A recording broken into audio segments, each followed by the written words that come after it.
wassalatu ala rasulillah. Allahumma salli ala sayyidina Muhammad wa ala ali sayyidina Muhammad.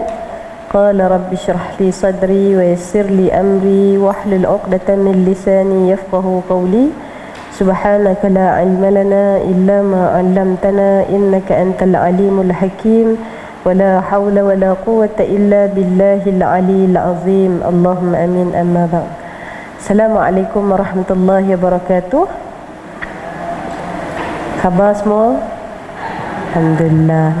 Dah makan pagi belum ni? Dah. Puasa, Masya Allah. Insaf saya ya. Alhamdulillah. Yang puasa-puasalah, yang tak puasa pun tak apa.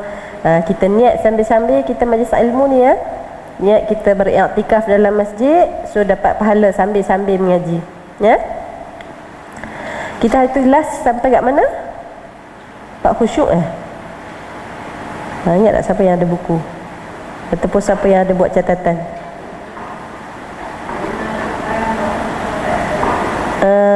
Muka surat berapa kat nama?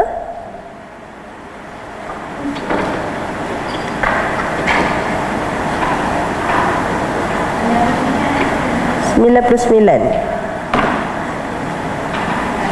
Okey, mendengar Quran waktu solat. Okey, baik. Allahumma salli ala Muhammad wa ala ali sayyidina Muhammad. Puan-puan, ibu-ibu yang dikasihi Allah Subhanahu wa taala, insya-Allah kita akan sambung pengajian fiqh kita. Petikan daripada kitab Tasrif An-Nisa yang menjawab tentang persoalan-persoalan berkaitan dengan ibadah sehari-harian kita, insya-Allah. Dan hari ini kita akan masuk ke muka surat 98 tentang mendengar Quran waktu solat. Ada orang tanya apa hukum kalau mendengar bacaan Al-Quran waktu tengah sembahyang. Dan apa pula hukum kalau mendengar Al-Quran di luar sembahyang. Dan apa pula hukum mendengar Al-Quran yang dirakam. Jadi kat sini ada 3 keadaan, 3 situasi. Ya, disebut di situ. Di sini kita perlu membezakan 3 keadaan dan 3 situasi Al-Quran yang dibaca ataupun yang diperdengarkan. Ni. Yang pertama, bacaan Al-Quran di dalam solat yang dibaca oleh imam daripada surah selain daripada suratul Fatihah. Imam baca dalam semayang, pertama dia akan baca surah Fatihah sebagai rukun. Kemudian imam akan baca surah lazim. Tak kisahlah surah apa pun ya. Kemudian kedua, situasi bacaan Al-Quran yang kita dengar secara langsung live terus di luar solat. Dan situasi yang ketiga, bacaan Al-Quran yang dirakam atau selainnya dan yang bukan bersifat langsung kepada pembaca. Kita tengok dulu isu yang pertama. Apa hukum dia kita dengar Tok Imam baca surah yang kedua? Surah pertama surah Fatihah, surah yang kedua. Kita pergi kepada asas. Dengar Quran ni dalam satu ayat Al-Quran, surah Al-A'raf, Allah sebut a'udzubillahi minasyaitonir rajim. Wa idza quri'al Qur'anu fastami'u lahu wa ansitu la'allakum turhamun. Apabila Quran dibaca, maka dengarlah akan dia serta diamlah dengan sebulat-bulat ingatan untuk mendengarnya. Supaya apa? Supaya kamu beroleh rahmat. Jadi ini asas dia. Kalau ada orang baca Quran, yang paling baiknya apa? Diam dan dengar. Tapi kita hari ni banyak pula modal bercakap kan. Tambah betul ke orang kata orang perempuan ni banyak bercakap? Betul? Semua orang perempuan akui. Ke ada siapa yang tak setuju? Semua kita setuju. Orang perempuan kalau ada kajian dia kata orang perempuan ni perkataan dia 30,000 berbanding dengan orang laki-laki satu hari. Orang lelaki berapa? 10,000.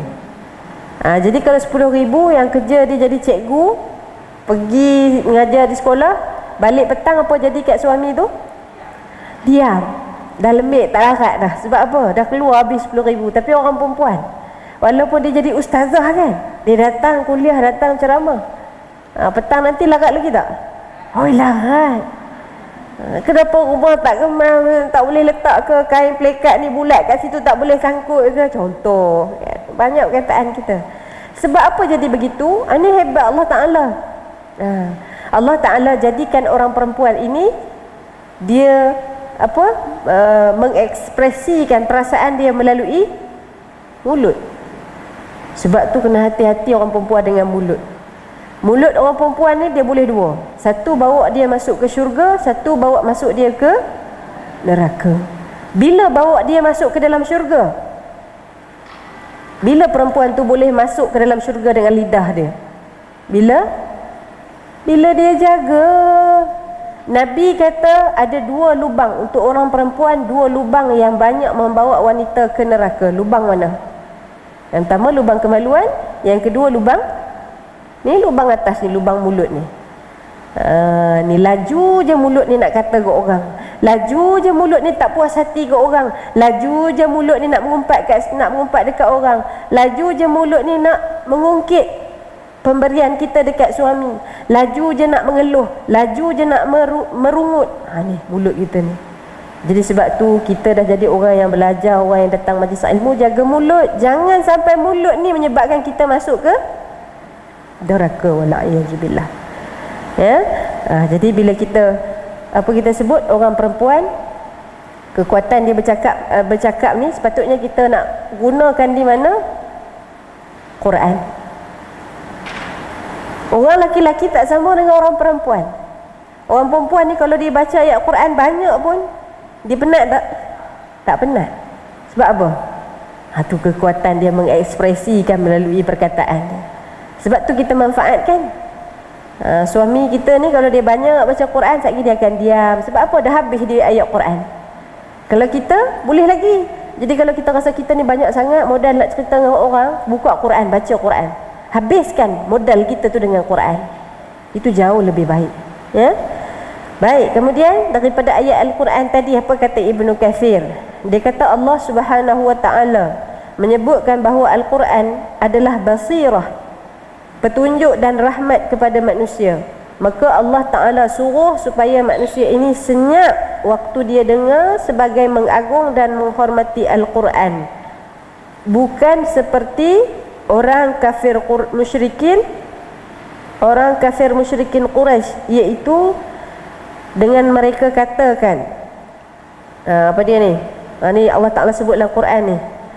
Janganlah Allah Ta'ala sebut dalam Quran, orang-orang kafir Quraisy ni, bila dia dengar bacaan Al-Quran, dia akan sebut apa?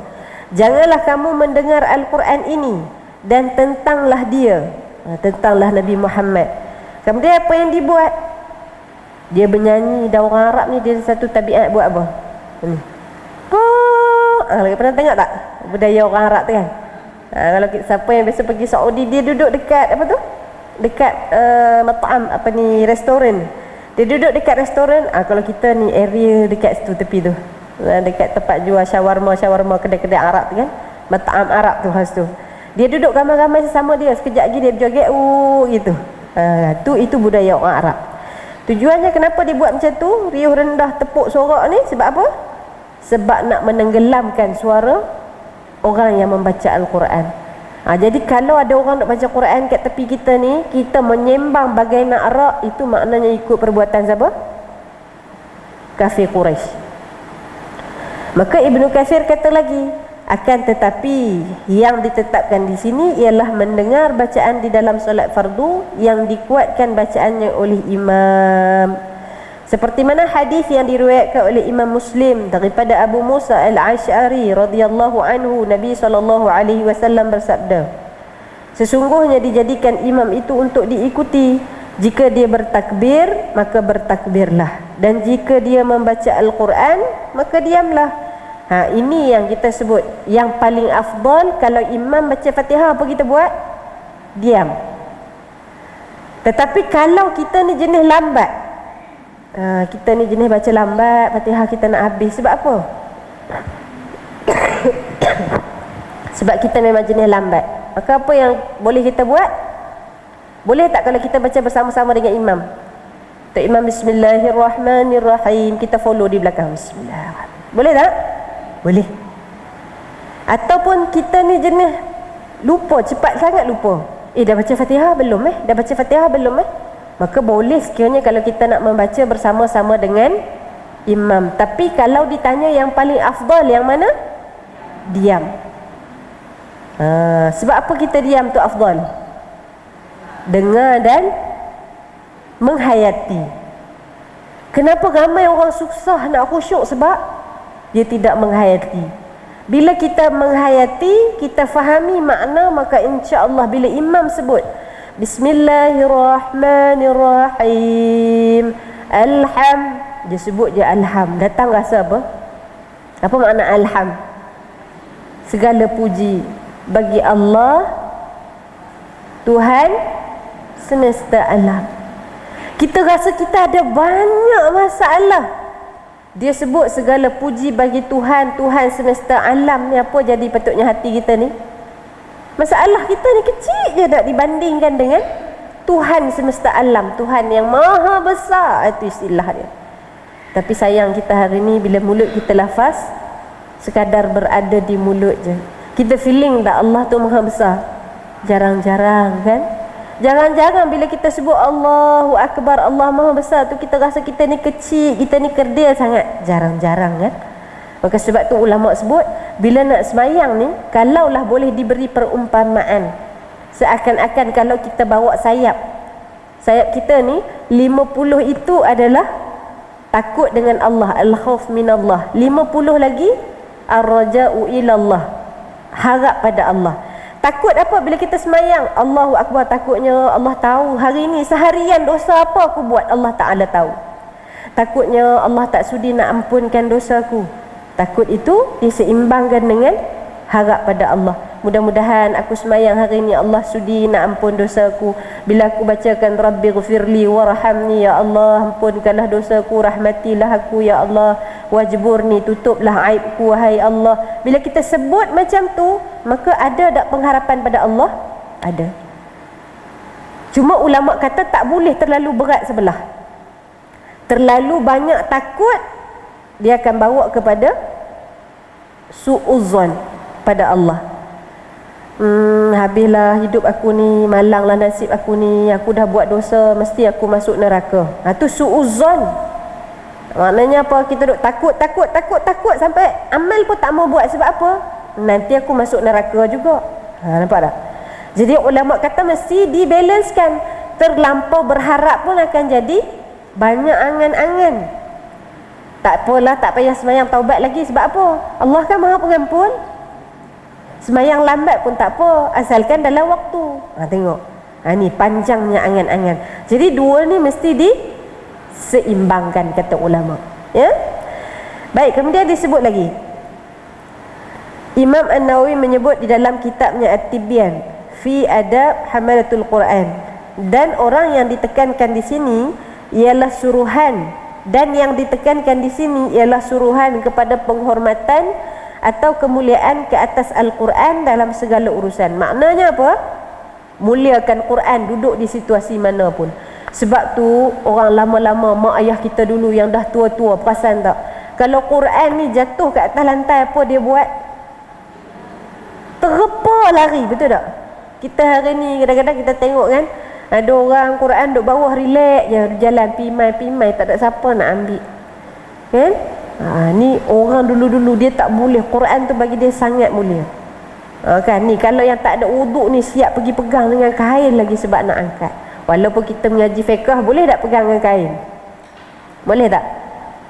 Kalau dia berhadas besar, pegang kain pun tak boleh sebenarnya. Kalau Quran tu adalah Quran mushaf penuh. Tapi kalau dah jatuh di bawah, tu angkat je, tak ada masalah.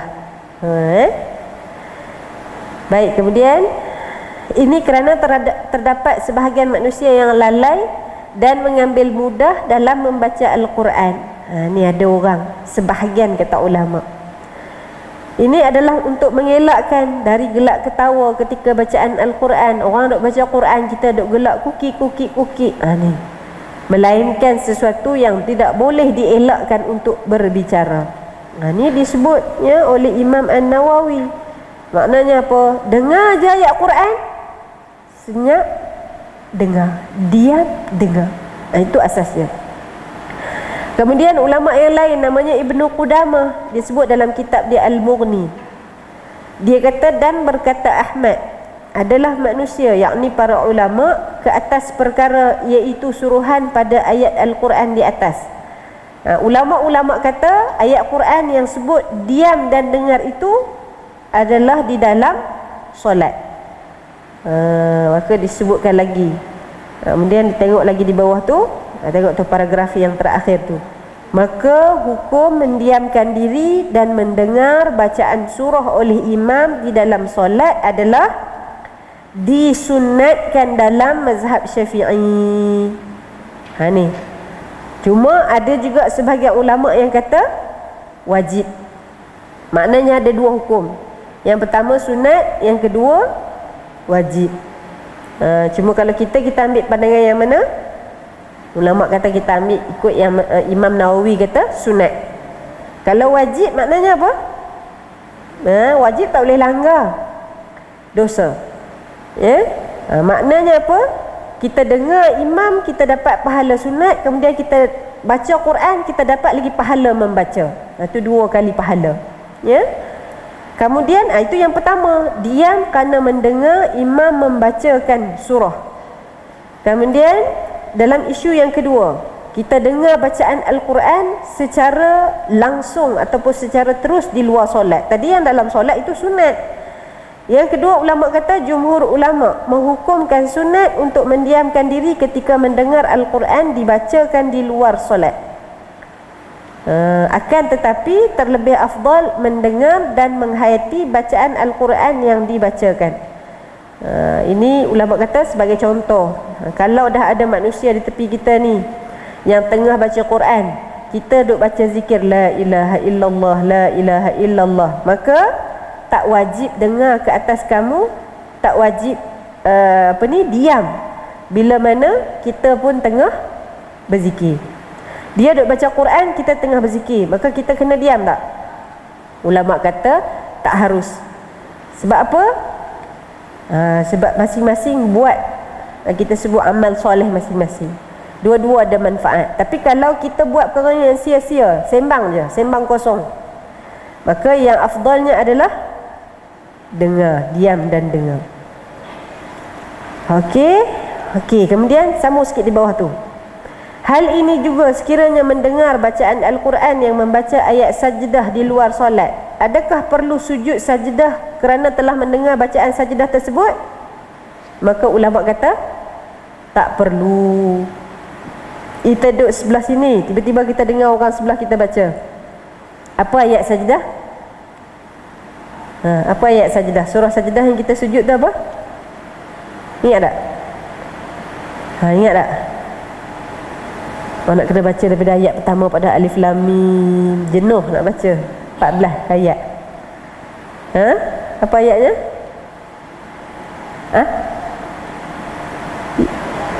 Ayat sajdah macam mana? Ingat tak? Siapakah yang ingat dalam ramai-ramai kita ni? Kalau ada siapa ingat 10.30 kita boleh balik dah. Tak ada yang ingat, kita balik 12.30. Ingat tak? Nanti balik pergi cari ayat sajdah, Dia ada beberapa tempat sajdah dalam Quran ini yang bila kita jumpa dengan ayat tersebut, kalau kita yang baca, sunat untuk sujud, Tapi kalau orang sebelah baca, tak sunat untuk sujud pun. Ulama kata tak perlu sujud pun tak apa, Kemudian disebutkan oleh Mufti, antara isu yang lain yang kerap ditanyakan adalah bacaan Al-Quran yang dirakam atau selainnya. Kita dengar daripada YouTube, kita dengar daripada telefon. Adalah tidak syak lagi mendengar Al-Quran yang dirakam. Yang pertama, ada pahala mendengar kalau kita dengar. Lebih-lebih lagi jika difahami dan ditadabburkan maksud serta makna Al-Quran. Akan tetapi ianya berbeza dengan bacaan Al-Quran yang dibacakan secara langsung daripada pembaca. Maka ringkasnya kita sebut yang rakam tak sama dengan yang live, yang langsung. Ini kerana Al-Quran yang dirakam atau seumpamanya tidak mengambil hukum seperti mana Al-Quran yang dibaca secara terus, sama ada hukum pada mushaf atau mendengar bacaan. Sebagai contoh, Al-Quran yang terdapat di dalamnya perisian smartphone dengan Al-Quran yang dituliskan pada mushaf. Jadi tak sama. Dalam phone puan-puan ada Quran tak? Ada. Jadi Quran dalam phone tak sama dengan mushaf tu, mushaf yang original. Kalau Quran ni boleh awak masuk bilik air tak? Tak boleh. Telefon kita boleh. Tapi Ustazah, saya takut lah Ustazah nak masuk Quran dalam bilik air. Saya tinggal phone saya kat luar. Boleh tak? Boleh tak? Boleh. Tapi kalau hilang, carilah JK Masjid kat rumah ya. Cari JK Masjid. Ni ya. Okey, baik. Maka ini ulama sebut hukumnya juga berbeza. Termasuklah ya, kalau Quran yang ada dalam smartphone boleh dipegang walaupun orang tersebut berhadas kecil ataupun berhadas besar. Ada orang tanya, Ustazah, Quran saya tu dia tulis tu ayat dia semua Quran penuh, maknanya dia tidak ada terjemahan. Jadi apa hukum dia? Pun sama. Sebab apa? Sebab dalam phone dia tu ada macam-macam lagi. Dia bukan Quran saja. Tapi berbeza dengan Quran ni. Quran ni kalau yang full mushaf, maknanya ayat Quran je. Yang tu hanya orang yang hadas kecil saja yang boleh pegang. Maknanya paling minimum hadas kecil, maknanya dia kentut ke, ataupun kita kata dia tidak ada wuduk ke, dia boleh pegang. Tapi kalau yang ada tulisan tafsir, maka yang tu tidak ada masalah untuk orang yang berhadas besar pun pegang. Ya. Okey, baik. Ulama sebut tidak mengapa untuk tidak mendengar bacaan Al-Quran yang dirakam sekiranya sibuk dengan kerja ataupun perkara lain, yang mana kerja harian atau amalannya tidak memampukan dia untuk mendengar secara teliti bacaan Al-Quran yang dirakam. Dan perbuatan tersebut tidak sama sekali menafikan adab dan penghormatan ke atas Al-Quran. Maknanya apa? Kalau kita dengar Quran sambil-sambil kita masak, puan-puan biasa tak buka lagu kalau tengah masak? Biasa.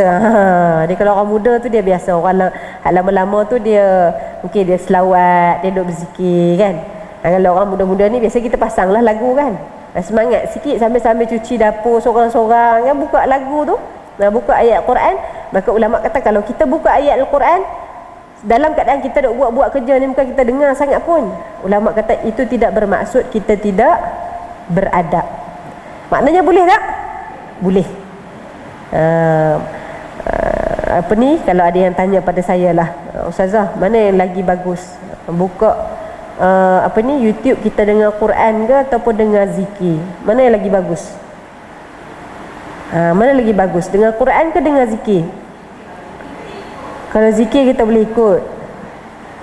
Kalau Quran kita tak hafal lagi. Yang sebelah sini rasa macam mana? Zikir ke Quran? Dua-dua boleh. Tu jawapan selamat. Dua-dua boleh. Lah tidak ada masalah pun. Hatta kalau kadang-kadang sekali-sekala kita nak pasang lagu Hindustan, boleh tak? Boleh. Kenapa tak boleh? Cuma ulama kata apa yang kita dengar ni dia bagi kesan pada makanan.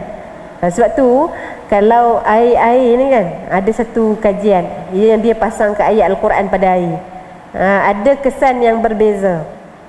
Air yang dibacakan Quran, maka dia akan jadi molekul-molekul yang cantik, kan, macam kristal tu. Jadi inilah yang ulama kata, kita ni, tubuh badan kita ni, yang paling banyak dalam badan kita apa? Air.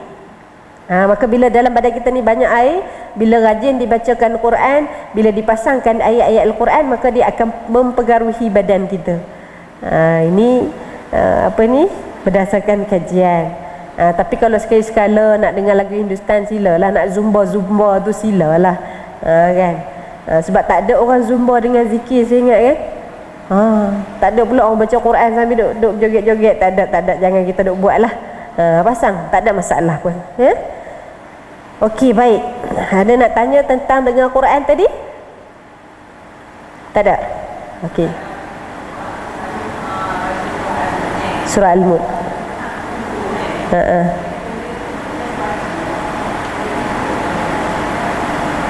Uzur.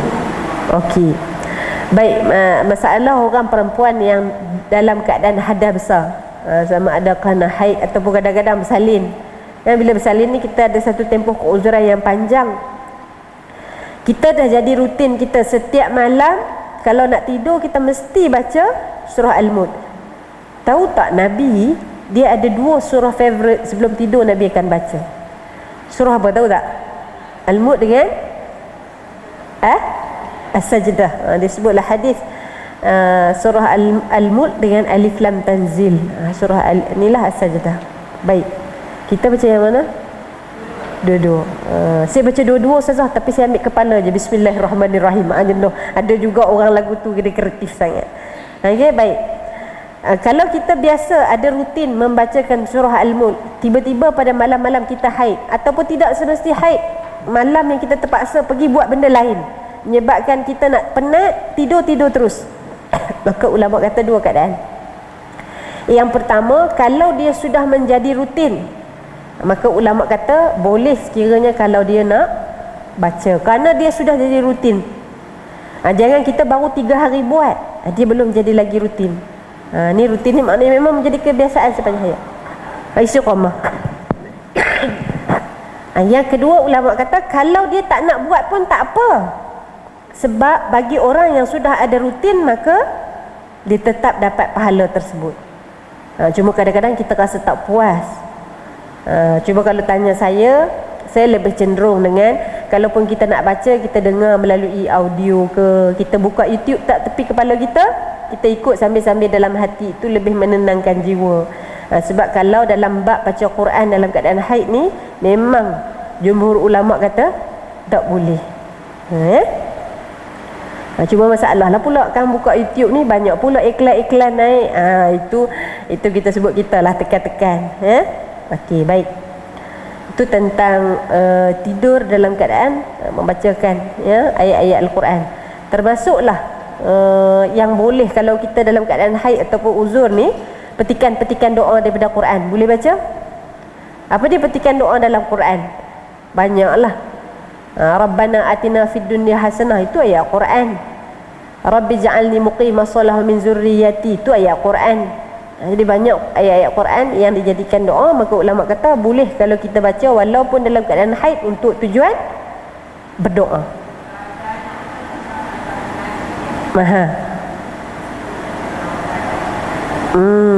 Okey.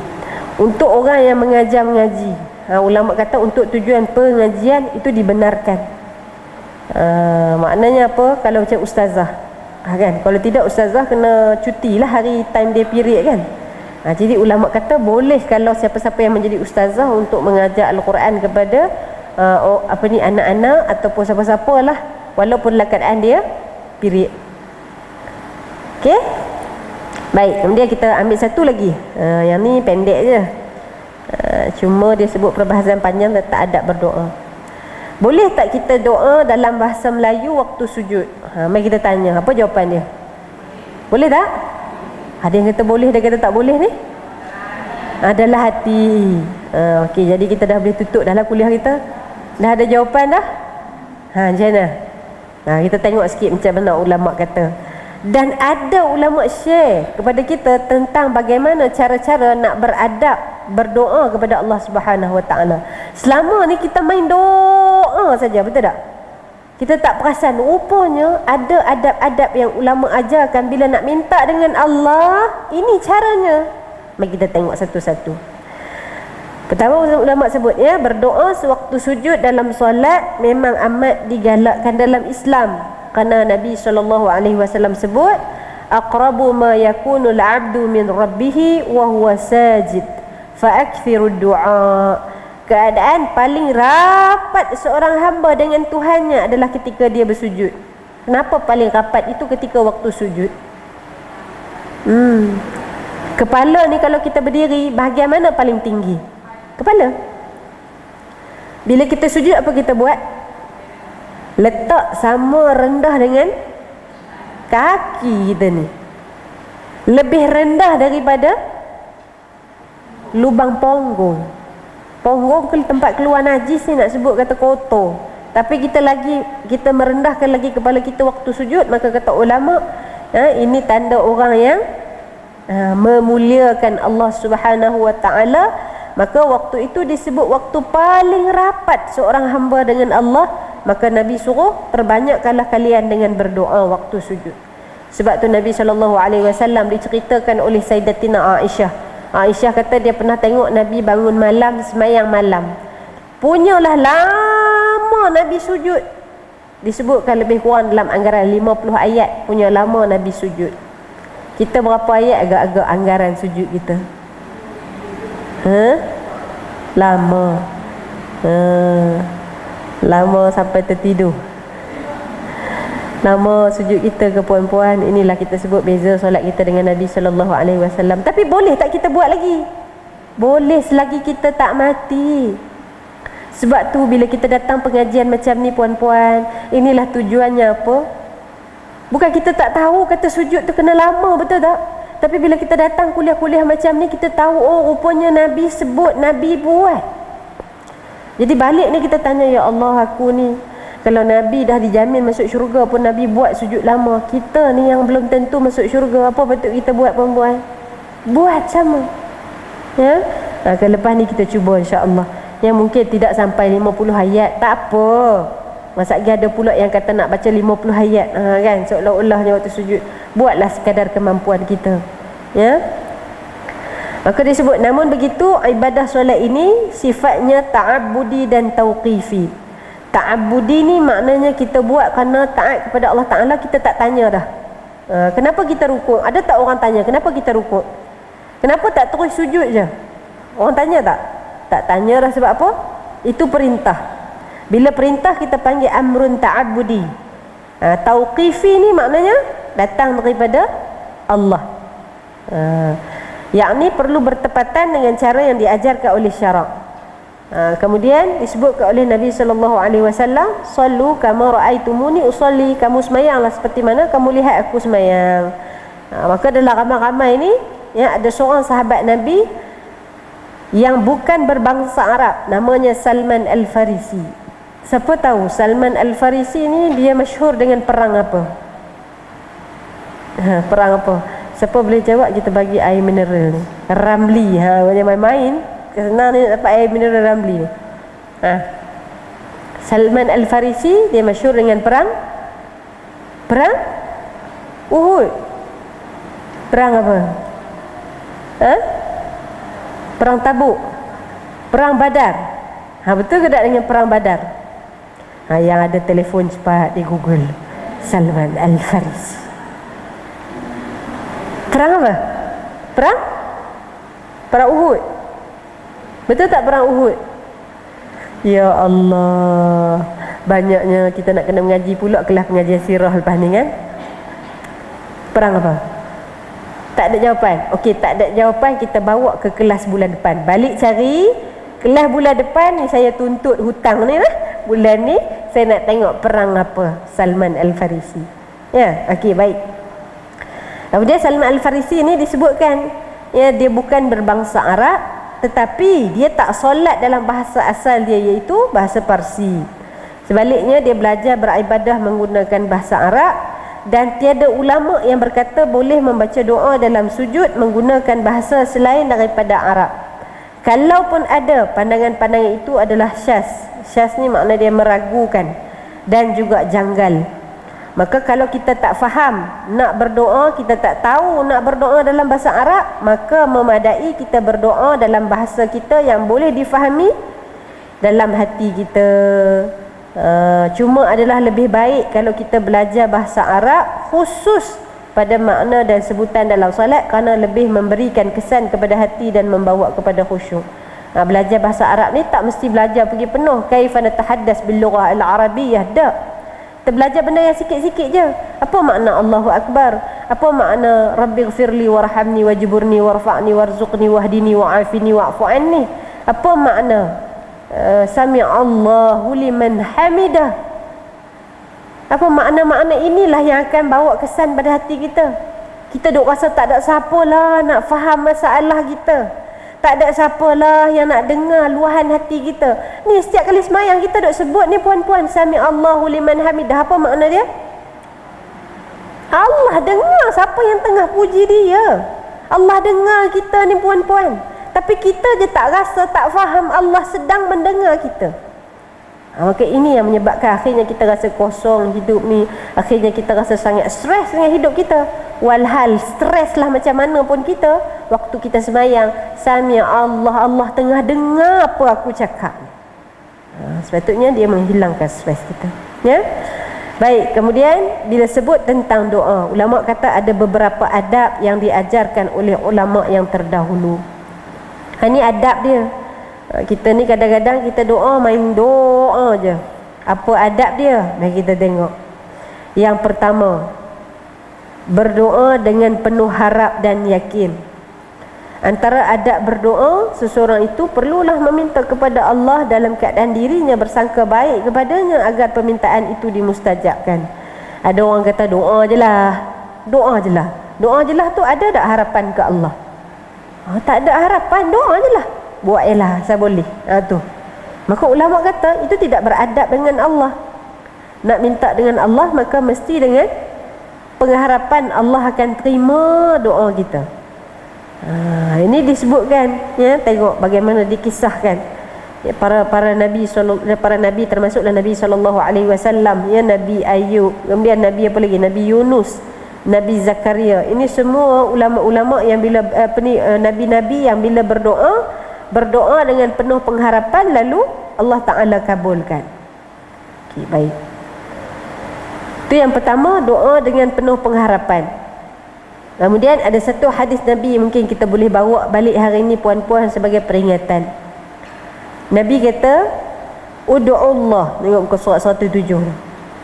Udu'ullaha wa antum muqinuna bil ijabah wa'lamu anna Allah la yastajibu du'aan min qalbin ghafilin lahin.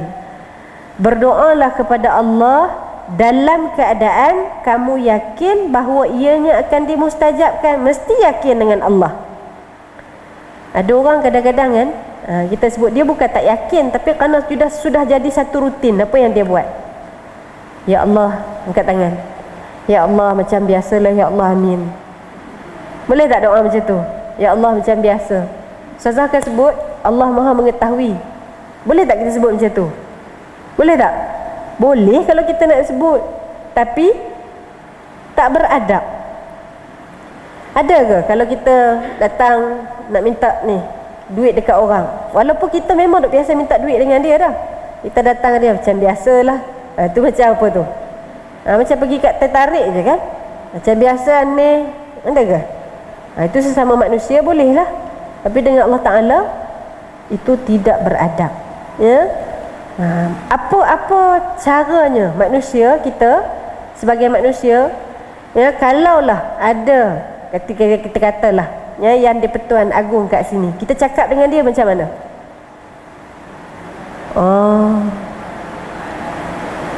Ada bahasa dia. Tak ada kita pergi, "Hei, tunggu apa khabar?" Ada ke? Tak ada. Berani buat macam tu, jaga langgar daulat nanti. Kan tak ada kita sebut kalau dengan tuanku mesti beradab. Ampun tuanku, beribu-ribu ampun, sembah patik harap diampun. Kan ada bahasa dia. Nak pergi ke bilik air, ada bahasa dia. Apa bahasa istana pergi bilik air? Nak pergi, saya dengar ada siapa sebut. Kita tak ada, tuanku minta maaf saya nak pergi toilet. Tak ada. Dia ada bahasa istana dia. Siapa tahu nak pergi ke mana? Ke sungai. Itu kan bahasa istana tu. Nak pergi ke sungai. Tak ada sepuluh sungai belakang ni. Sungai dia dalam bilik air. Dia ada bahasa dia bila jumpa dengan tuanku. Mesti sopan, duduknya pun sama. Kalau kami pejabat awam kan, bila kita nak makan dengan tuanku, kita ada adab dia tahu. Ni, apa nama ni? Kalau katalah ni sudu kita kan, sudu makan ni. Sudu makan ni dah makan, angkat letak dalam, dah masuk dalam mulut, tak kunyah lagi. Apa nama, sudu tu mesti diletakkan pada jam pukul 5 baru kita kunyah. Kunyah. Nak makan lain pula baru ambil makan. Nak cedok sup bukan cedok ikut suka hati kita. Cedoknya macam ni. Kemudian kita ni kata ni mangkuk kan. Mesti kita dah cedok macam ni. Kita seret pula kat situ, tak nak bagi tumpah, baru kita sedut. Sedut pula tak boleh hirup. Sedap pula dah. Tak boleh. Makan keropok dengan tuanku, tak boleh. Kita nak makan. Kita kena makan macam mana? Kemam sampai lembut, baru kita kunyah. Kunyah jangan nak bunyi. Tak boleh. Itu salah etika. Dah sudah makan, tak nak makan dah. Garpu sudu tadi letak kot sebelah sini, pukul 7. Tu ada etika dia, ada adab dia. Tak boleh nak macam kita makan kat kedai mamak, kita sembah, tak boleh. Mesti ada cara dia. Sudu yang belum diguna mesti duduk di sebelah kanan atau sebelah kiri. Ada tata cara dia. Itu dengan agung, raja segala raja kita kata di dunia. Ini dengan Allah apa kita buat, puan-puan? Telekung semayang, bertengok apa kita pakai? Yang daripada sidai jemuran tu kan, dah kedut-kedut duduk dalam mesin basuh, angkat sidai, hak kedut tu kita pakai. Betul tak? Jarang ada orang ayun-ayun telekung kan. Padahal nak jumpa Allah ni, Tuhan lebih agung daripada agung ni. Kan? Kalau kita jumpa agung, ada tak kita pakai baju kedut-kedut? Tak ada. Yang paling baik kita pakai. Sebab apa? Jumpa agung bukan senang. Tapi bila jumpa Allah, kita tak ada perasaan macam tu kan. Subhanallah. Ini kita kena sikit-sikit kita baiki ya? Telekung kita cari sikit. Tidak mesti beli telekung baru, jahitkan. Jangan biar terdedah macam tu. Alah ustazah, sikit je. Jangan ada perasaan macam tu. Mesti ada etika dengan Allah Ta'ala. Itu namanya adab. Orang Melayu ni dia tinggi dengan adab dan sopan dia. Sebab tu tengoklah rukun negara kita. Rukun negara ada berapa? Oh, tak ingat dah ustazah, sebab kami selalu rukun semayang je ustazah, kami ingat. Rukun negara ada berapa? 5. Salah satu dia apa dia? Adab sopan kan? Dan kesusilaan tu. Ingat lagi tak? Tak ingat balik lagi, pergi ambil buku sekolah rendah anak tu, tengok kat belakang tu ada 5 rukun negara. Jadi itu kita sebut ya. Sebab tu ulama sebut, orang yang mengenal raja, dia akan berbahasa dengan santun dan berbudi bahasa. Tapi kalau orang yang tak kenal raja, dia akan cakap lebih kurang je, dia rasa macam sama. Maka begitu juga hamba yang mengenal tuannya, hamba yang mengenal Tuhannya, dia akan berbahasa dengan santun bahasa seorang hamba. Hari ini kita duduk tengok ya. Ini disebut sebab ulama kata bila kita berdoa ya dalam bahasa yang tidak santun seorang hamba, ya apatah lagi kalau doa itu datang daripada hati yang lalai, maka Nabi sebut Allah Subhanahu Wa Taala tidak akan memustajabkan doa. Jadi doa kita ni mungkin kerana ada lagi Allah Ta'ala nak suruh kita perbaiki cara doa kita. Sebab tu Allah tangguh. Mungkin doa kita tu Allah belum kabulkan lagi. Sebab apa? Allah nak suruh kita panjangkan lagi munajat kita. Boleh jadi mungkin Allah belum kabulkan doa kita kerana Allah nak tengok ada titisan-titisan air mata kita minta nak dengan Allah Subhanahu Wa Ta'ala pada hajat kita. Boleh jadi. Maka sebab tu ini cara sangka baik dengan Allah ya. Dan yang kemudian yang kedua, adab dalam berdoa kepada Allah Subhanahu Wa Taala ini memuji Tuhan sebelum berdoa. Tengok kita baca doa hari-hari, habis je bagi salam, Assalamualaikum warahmatullahi, Assalamualaikum warahmatullahi, Astaghfirullah 3 kali contoh. Kita ni puan-puan kan, kalau boleh cari satu amalan yang kita boleh konsisten istiqamah. Astaghfirullah 3 kali setiap kali lepas sembahyang, cukup contohnya. Tapi kalau boleh dipanjangkan itu lebih baik. Sebab kalau kita ada amalan-amalan yang istiqamah ini, kata ulama, amalan-amalan ini boleh jadi yang menjadi asbab untuk kita masuk syurga Allah tanpa dihisab. Carilah amalan ni. Nak tidur, setiap kali pantang nak tidur mesti dia istighfar 3 kali contoh. Cukuplah. Cari yang konsisten ya. Baik. Ini ulama kata dah habis. Katalah kita bagi kita baca zikir 3 kali. Ada orang dia angkat tangan terus dinyatakan hajatnya, Rabbana atina fid dunya hasanah. Salah tak? Tak salah. tetapi tak beradab. Maka yang beradabnya bagaimana? Dipuji dahulu Allah Subhanahu wa taala. Pendek pun tak apa. Alhamdulillahirabbil alamin. Cukup. Ini tanda kita beradab dengan Allah.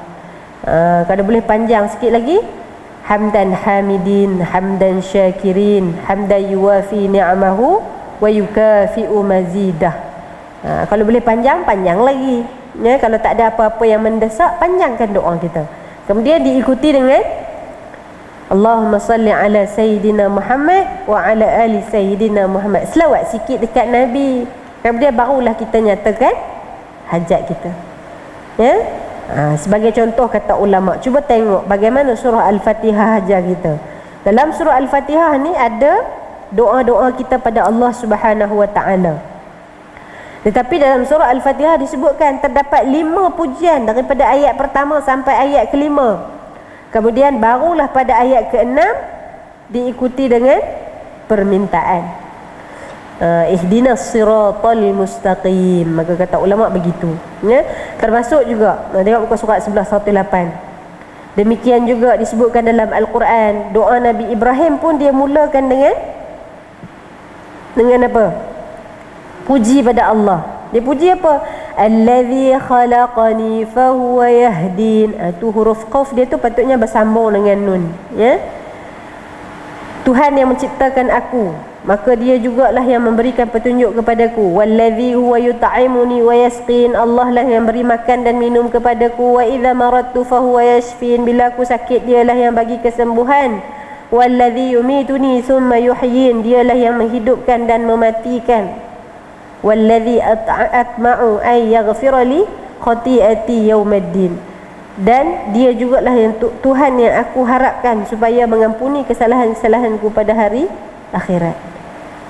Kemudian barulah dia sambung dengan doa dia. Doa Nabi Ibrahim ni panjang, boleh pergi tengok. Doa Nabi Ibrahim yang panjang itu ada dalam surah Ibrahim. Ayat 36 tak saya mula daripada ayat 36, 37, 38, 39, boleh pergi tengok. Ya? Baik.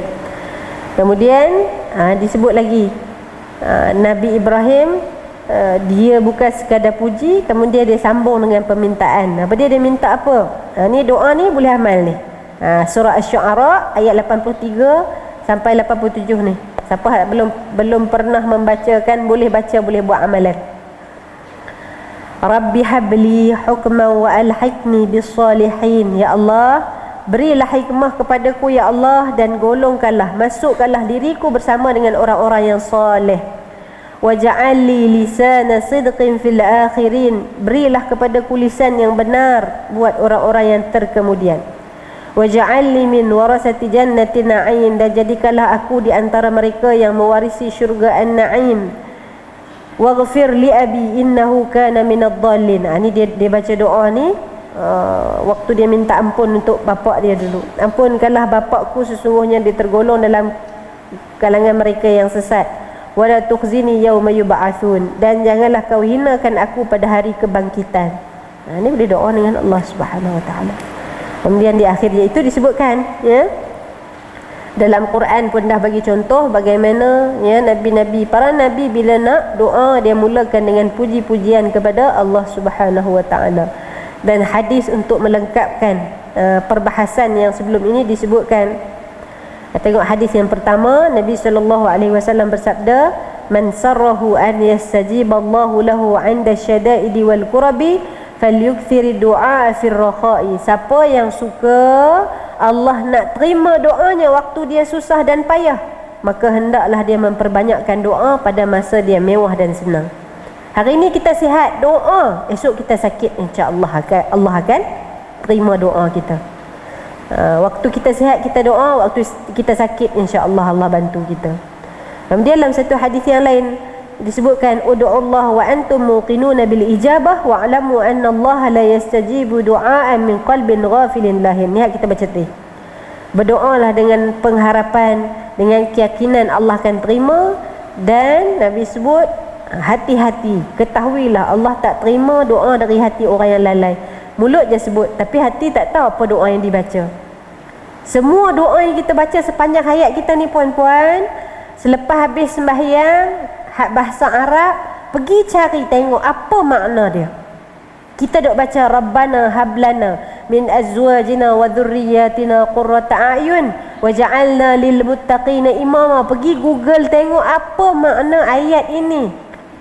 Bila kita baca tu, biar kita faham apa yang kita minta.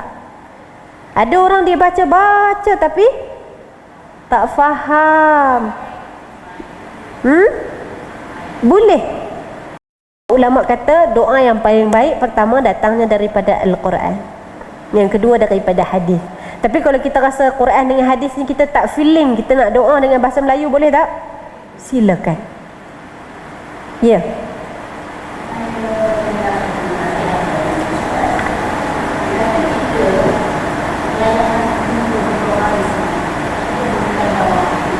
Perlu tawassul. Okey. Tawassul ni banyak mufti dah keluarkan pandangan. Tawassul tahu tak apa dia? Tawassul ni makna perantara. Maknanya kita menggunakan perantara untuk kita doa pada Allah Ta'ala. Boleh tak tawassul ni? Boleh dengan syarat tawassul dengan amal soleh. Ini ada. Ini dalam hadis Nabi SAW cerita 3 pemuda yang terperangkap dalam gua. Pernah dengar tak? Ini cerita ini dalil yang ulama kata boleh kalau nak bertawassul, tapi dengan amal soleh sendiri.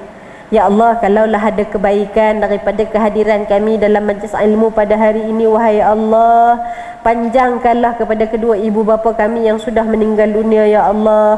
Luaskanlah kubur mereka, lapangkanlah kubur mereka. Ini tawassul dengan amal soleh.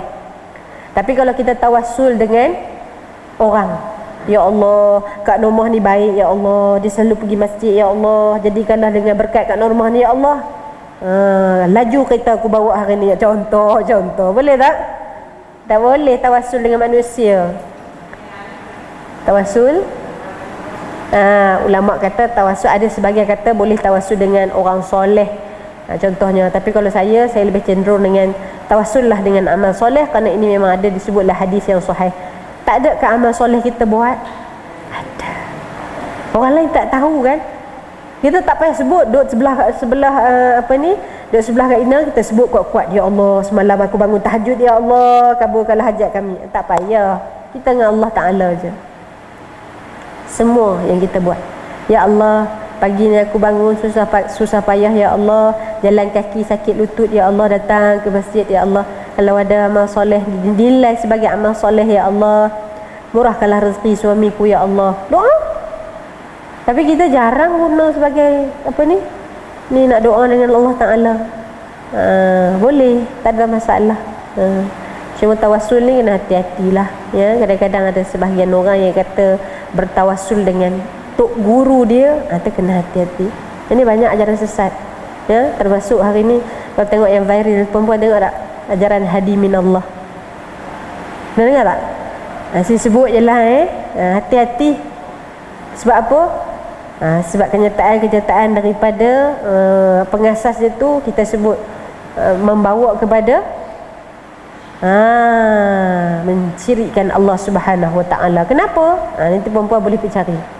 Dia sebut Allah Ta'ala tak pandang kita ni Islam ke, kita ni kafir ke, kita ni Kristian ke, asalkan kita jadi orang baik. Betul tak macam tu? Tak. Islam aja tak boleh pluralisme, tak boleh menyamakan Islam dengan agama lain, tak boleh. Dia kata kita ni semayang dengan niat je. Sebab apa? Sebab dalam Quran Allah Ta'ala suruh kita semayang je. Jadi semayang tu mesti dengan niat, betul tak? Itu kan pelik tu. Semayang tak boleh dengan niat. Semayang mesti diperbuatkan. Jadi dia kita tak boleh logik akal je. Quran sebut, maka yang mendatang menghuraikan hukumnya adalah hadis. Dia tolak hadis. Jadi tu pelik tu, ya. Jadi kadang-kadang nanti macam ni ada orang taksub, sampai ada satu jemaah yang datang jumpa kita, tanya, Ustazah, suami saya dah terlibat dengan ajaran ini, ya. Jadi dia sebut dah nasihat pun tak nak, macam mana? Sepatutkah saya buat tuntutan cerai? jadi bawa ke cerai pula. So kita tak nak lah ya. Jadi kalau boleh kita jaga daripada awal lah, tak nak terlibat dengan benda-benda macam ni. Nak senang, nak sahih, datang pengajian di masjid. Ustaz-ustazah yang datang mengajar di masjid, semua sekarang kalau di Selangor mesti ada tauliah. Bila ada tauliah, dia sudah pun diinterview, insya-Allah. Kita tidak kata dia betul, semua tidak. Ada juga, saya pun sama juga, kadang-kadang bila kita salah, kita kena bagi tahulah kita salah ya. Jadi kalau dia dah datang sini, biasanya akan ada interview, akan ada pemantauan. Jadi ada dia punya saringan-saringan ya. Okey, ada lagi nak tanya? Tak ada dah. Okey, kalau tak ada, saya ingat inilah sikit sebanyak usaha kita puan-puan. Kita nak perbaiki ibadah kita, kita tak tahu 50 tahun kita semayang Allah terima ke tidak ya. Jadi dengan pengharapan bila kita sentiasa tambah baik, mudah-mudahan Allah sudi nak berbelas ihsan dengan kita, terima amal soleh kita ni insya-Allah. Alangkah seronoknya bila kita mati nanti, hari kebangkitan itu waktu ditayangkan segala amalan kita naik satu-satu puan-puan. Dah bangun sembahyang subuh awal, zikir pula, baca Quran, dah habis baca Quran, siapkan sarapan untuk suami, pahala, siapkan sarapan untuk anak-anak, pahala, siapkan baju pula nak keluar datang majlis ilmu, pahala, jalan kaki nak datang masjid, pahala, naik kereta, pahala, datang duduk dalam masjid, pahala, dengar pahala, iktikaf, pahala, satu-satu naik. Apa rasanya nanti? Seronok tak terbayang ya. Itu pun nanti kalau boleh putar balik rasa, ya Allah, kalau aku tahu lepas sembahyang tadi baca Quran dulu, lebih baik aku baca Quran dulu. Tapi sekarang kita tak feeling lagi. Sebab apa? Kita duk ingat umur kita masih panjang, tak apalah nanti kita baca Quran. Tengok-tengok petang ni dah masuk liang lahat, wala'iyyazubillah ya. Sebab tu doalah dengan Allah supaya kesempatan-kesempatan Allah Ta'ala terus berikan pada kita, mudah-mudahan ya Allah bantu kita insya-Allah. Okay, jadi saya rasa cukup sekadar tu. Alhamdulillah 1 jam Allah rezekikan pada kita, mudah-mudahan berkat dan bermanfaat. Barakallahu fikum wa fatahallahu alaikum jami'an. Astaghfirullahal azim li wa lakum. A'udzu billahi minasyaitonir rajim. Bismillahirrahmanirrahim. Alhamdulillahi rabbil alamin, wassalatu wassalamu ala asyrafil anbiya'i wal mursalin wa ala alihi wa sahbihi ajma'in. Allahumma ighfir lana dhunubana ولوالدينا وارحمهم كما ربونا صغارا والجميع المسلمين والمسلمات والمؤمنين والمؤمنات الأحياء منهم الأموات. Ya Allah, di hari yang penuh barakah ini ya Allah, dengan penuh kerendahan diri dan keikhlasan hati ya Allah, kami tadahkan tangan kami ini ya Allah, dengan tangan yang pernah dan melakukan banyak dosa ini wahai Allah. Sudilah kiranya wahai Allah, dengan belas ihsan-Mu ampunkanlah dosa kami ya Allah. Ampunkanlah dosa kedua ibu bapa kami, ampunkanlah dosa pasangan kami, ampunkanlah dosa anak serta zuriat keturunan kami ya Allah. Ya Allah, bantulah kami untuk kami perbaiki ibadah kami ya Allah. Bantulah kami ya Allah, berilah kekuatan kepada kami untuk kami perbaiki seluruh ahli keluarga kami ya Allah. Rezekikanlah kami dengan keringanan badan untuk kami solat di awal waktu ya Allah. Ringankanlah badan kami untuk kami bangun bertahajud, berqiyamul lail untuk-Mu wahai Allah. Ringankanlah lidah kami untuk kami membaca Al-Quran setiap hari dalam kehidupan kami ya Allah. Ringankanlah badan kami untuk kami menghadiri majlis-majlis ilmu, dan ringankanlah tangan kami untuk kami memperbanyakkan sedekah ya Allah. Ya Allah, andai ada nilaian pahala pada kehadiran kami dalam majlis ilmu ini ya Allah, kami panjangkan pahala ini wahai Allah kepada kedua ibu bapa kami ya Allah. Yang andai mereka sudah meninggal dunia ya Allah, luaskanlah kubur mereka ya Allah, jadikanlah ia terang benderang ya Allah, dan masukkanlah mereka ke dalam syurga-Mu tanpa dihisab ya Allah. Dan jika kedua ibu bapa kami masih hidup ya Allah, berikanlah mereka kesihatan yang baik ya Allah, dan panjangkanlah umur mereka dengan amal soleh kepada-Mu ya Allah. Terimalah salat kami ya Allah, terimalah rukuk kami ya Allah, terimalah sujud kami ya Allah, terimalah amal ini ya Allah sebagai amal yang akan menemukan kami dengan Engkau wahai Allah. Rabbana atina fid dunya hasanah wa fil akhirati hasanah wa qina adzaban nar. Allahumma khtim lana bihusnil khatimah wa la takhtim alaina ya Allah bisu'il khatimah. Wa sallallahu ala sayyidina Muhammad wa ala alihi wa sahbihi ajma'in. Subhana rabbika rabbil izzati amma yasifun wa salamun alal mursalin walhamdulillahi rabbil alamin. Taqabbalallahu minna wa minkum.